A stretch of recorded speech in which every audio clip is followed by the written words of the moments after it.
How to be poor on paper in retirement. All right, I haven't done this video for a while. The poor on paper. Man, I'm telling you. It's great. Just got off the horn of some. I had 2 people in Indiana today. What's up with that? Indianans? Why you like me so much? What did I ever do to you guys? What did I ever do to make you guys like me so much? I don't like the Colts. Don't like the Pacers. Don't like Indiana Hoosiers. Never liked Bobby Knight. Don't like Mike Pence. What else about Indiana? I don't know. But I guess they like me. How could you not? So I got my red shirt on. You guys think it's for IU, don't you? And you're wrong. My new Hawks shirt. Look, Hawks. Atlanta Hawks. Yes, sir. Yes, sirskis. Anyway, so talking to these guys, we'll call them Shaggy and Daphne. Shaggy and Daphne. All right. They want to be called Fred and Wilma, but I already had a Fred and Wilma the other day. So we'll call these guys Shaggy and Daphne. If you saw the guy, he's shaggy. Kind of looks shaggy. He's got shaggy hair, little beard and stuff, and kind of good folk. Once again, the same old story. No debt, drive old vehicles. They don't even. Do they even have a pension? I don't even think they had a pension. No debt, drive old vehicles. They spend about $5,000 a month in retirement. Add another $1,000 a month for healthcare costs. That's $6,000 a month. He's going to take his Social Security at 70. She's going to take hers at 67. So she's on disability, so she already got her PIA. But once he files, she'll get a bump. What happens, just real quick, with Social Security disability is you get your PIA, your primary insurance amount, the amount at 67, your full retirement age. And then once you switch over to your full retirement age at 67, it changes from your disability to your own retirement benefit, if that makes sense. It shouldn't really change, but it does. I mean, there's no difference in payout or anything like that. But at that stage, because she's on her full retirement account, she'll get a bump up for spousal benefit because you won't be on disability anymore once you're at your full retirement age. You'll be on your retirement benefit, which is basically the same as what you're getting before.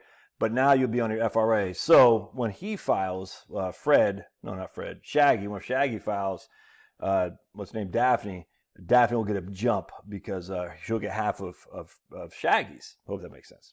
We'll do another video on this at some point. But anyway, so she's on disability right now. She's only making $1,000 a month disability. When he files, he'll make $4,300 a month. All right. Now that's with his delayed earnings credits. So if he were to file, so she won't get half of that money. She won't get half that money because he's filing at 70.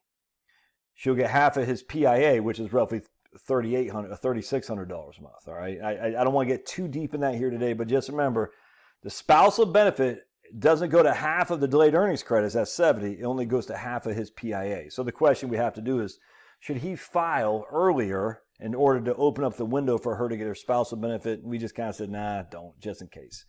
Because when he files at 70, he's going to get like $4,300 a month. And she'll get $1,800 a month. So watch this. Watch freaking Shaggy. Shaggy! I need a hamburger, Scoob! Scoob, I don't know, Scoob! Those ghosts look kind of scary, Scoob! Isn't it funny how Shaggy likes Scooby snacks too? Wait, does Shaggy like Scooby snacks? I think so. You know, Scooby-Dooby-Doo, he loves Scooby snacks. I think Shaggy likes Scooby snacks. And they say, all right, here's a Scooby snack. It's funny how Shaggy was so skinny, and yet he just used to eat like freaking... Why is Shaggy so skinny? I guess all that running he would do with his wheels turned like that. Scooby-Doo. All right, so check this out. So here we are. They got their RMDs right here. This is in their 1040 and 2031, the RMDs, and Social Security, $81,000. All right, so if I don't even have my calculator, I think even your old buddy Josh, can figure out that tax. That's 102,000 schmackaroonies. Of their $81,000 in Social Security, only $21,000 is subject to taxation. So we take their $21,000 RMDs, their $21,000 of taxable Social Security, that's $42,000 as our AGI. We subtract our standard deduction, and then we subtract our personal exemption. Now, as a side note, Right Capital calls this a qualified business income deduction. It's not. In 2026. It'll go back to personal exemption. So you'll notice in 2020 right here, I get this question a lot. Why does it say I got QBI? I had one guy email me. He's like, oh, this Right Capital's wrong. I said, no, and that's okay. I just emailed back. So no, this is going to be a personal exemption. So standard deduction will be going down in 2026 once the Trump tax bill goes away, and your personal exemptions will come back. So line 13 what Right Capital is assuming that will be your personal exemption. We don't know exactly what the 1040 will look like at that point. But anyway, so you got 42,000 as AGI minus this, minus that. So that's 29,000 of deductions. So our taxable income is 13,000 bucks. 13,000 bucks on $102,000 of income. They pay $1,300 of taxes on $102,000 of income. So let's draw this out here so you can see. I just want to show you again. We got 8105. I'm just going 81,000, 21,000. Okay, so let's watch what we got here. All right, so be poor on paper. So we got 81,000 of social. I've got 21,000 of IRA. 81,000 of social. So the first thing we're going to do is figure out our taxable Social Security. And we do that by taking half of that. It's going to be what, 40,500. Bring this guy down, 21,000.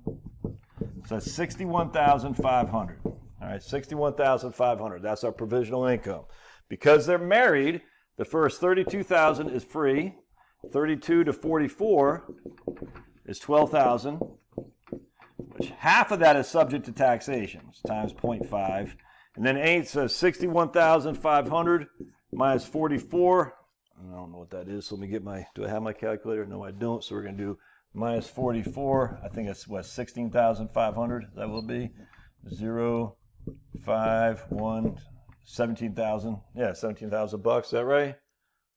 Oh, 500. Yeah, it'd be 16,500, right? I think so. 16,500. I need my calculator, and that's times 8.5. 16,000. Let me just do it on this thing. My calculator over there. Can I reach it? Let's see if I can't reach my calculator. Yes, I can. Sweet. So we got, there we go. So 16, let me just, hold on a second. We're going to pause real quick. Like, it's actually 17,500. Your fault. I almost got one by you, seeing who's paying attention. Penelope, you paying attention out there? Huh? Marie, you paying attention out there? Huh? CB, Prairie Mark, you paying attention?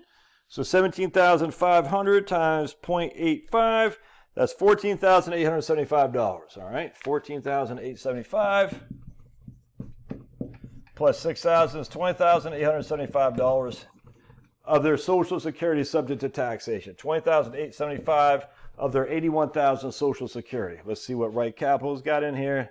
21,098. So we're basically almost exactly on. Of course, I didn't use the exact numbers that Right Capital used, but you can see that's their taxable Social Security. What's your old buddy Josh's taxable Social Security? 20,875. So 25% of their social is subject to taxation. That means 75% of their social is not subject to taxation. All right. So now we take our taxable Social Security. I'm just 20,875. We add their $21,000 of IRA distributions. That's 41,875. We subtract by their standard deduction and we got 29,000 of standard deductions and personal exemptions. 29,000. So so this is AGI. That's their deductions. Their taxable income is about 12,000. 11,875, something like that, times 0.10. They're in 10% tax bracket. And so, again, you can see that right there. And that's, look, man, but yet how much money they got? $102,000? 102? What's their taxes? 10% of that? 1,200 bucks? Dude, you kidding me? So $1,200 divided by 102,000. That's a 1.2% effective tax rate. 1.2%. That's how you get poor on paper. You maximize your social, and even here, they still got RMDs of $21,000. Isn't that crazy? Now watch what happens. All right, let me pause it real quick. So here we're going to go out to 2041. Notice their Social Security has gone up by $20,000, but their taxable Social Security has gone up by $22,000. Why would that be? Because the tax law that Reagan signed, that the Democrats and the Senate and the House passed, that Reagan signed, did not inflate the taxation on Social Security. It's such a freaking scam, dude. It really pisses me off, pardon my French. You see that? 102 is their Social Security. Before it was 81. Before, 21,000 of their Social Security is taxable. Now 102 and 43,000. Well, they got a little bit more RMDs. Yes, that is true. But now you can see right now, they had RMDs before at 21,000, now they got $33,000 of RMDs. All right, so now we got 102 plus 33. So now we got $135,000 of income. Here we had $132,000 of income. So we got $33,000 of income, but so $33,000 of total spending power. Their AGI is 80,000. Before their AGI was 41,000. So they increased their income by 30,000, but they doubled their AGI. They increased their AGI by 100,000. That's a tax torpedo right there. It's such a scam. That really ticks me off. So they increased their income by $30,000, but they increased their AGI by 100%. Crazy, man. All right, so now on top of that, we go down here and we see their taxable income, $41,000. All right, remember, they increased their income by $33,000. Their taxable income increased from $12,000 to freaking $41,000. That's almost 3.5 times. That's the tax torpedo. Perfect example of the tax torpedo right there. And the only thing you can do about it is to make sure that you reduce your RMDs. That's the only thing you can do. Reduce your RMDs and you're going to be fine. And how do you do? I mean, they're still going to be poor on paper. I mean, watch this, man. Look at this. They're still only paying $4,200 in taxes on $145,000 of income. But still, that's the issue of the tax torpedo. Yeah, still frustrating me. So they increased their income by $33,000, right, which is, let's say 35% increase in their income. But they increased their taxes by, their taxes here are $1,200, now they're $4,200. They increased their taxes by 400%. So a 33% increase in income, 400% increase in taxes. I mean, it's still low. No one's going to cry over spilt milk. It's just still, that's the nature of the tax code. That's how alternative minimum tax used to be. That's how the initial IRMA stuff used to be too. Yeah, it was IRMA. And that's also how net investment income, NIIT is, net investment income tax as well, is that it's not adjusted for inflation. All right, it's not. And so what happens is we're stuck at $200,000 for single taxpayers and $250,000 for married taxpayers. It's been like that since they incorporated NIIT, the 3.8% extra tax. So, yeah, it seems like, well, I'm never going to have to pay that. That's what people thought about Social Security. I'll never have to pay Social Security tax. Anyway, be poor on paper. Maximize your Social Security, minimize your IRAs, minimize your other income as well. That's the way to do it. And the guy I was just talking to earlier today from Indiana, same kind of thing. So he's going to be on Obamacare. He's retiring at 60. He's going to, start taking Medicare at 65. So he's going to be on Obamacare from 60 to 65. And we're like, well, you're going to get these massive subsidies if you keep your income low enough, like $18,000 a year. So he's going to start pulling money out of his Roth. And I said, normally I don't recommend that, but Obamacare premium credits are freaking huge, dude, because he's going to be poor on paper. All right. Love your thoughts. God bless.